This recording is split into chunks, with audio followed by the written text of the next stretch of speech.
Welcome!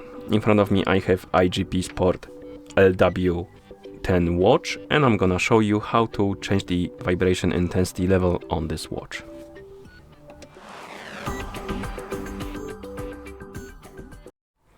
First we need to wake up the screen on our watch, and you can do it by pressing the Chrome button. Once you wake up the screen, press the Chrome button again to open the menu. Now, scroll through the menu by swiping on the screen, find the settings icon and tap on it. In settings, look for the option called sounds and vibration, and once you find it, tap on it.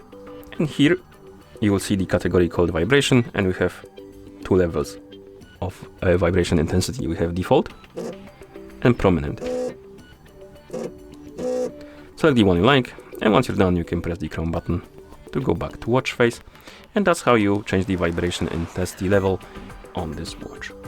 Thank you for watching. If you found this video helpful, please consider subscribing to our channel and leaving a like on the video.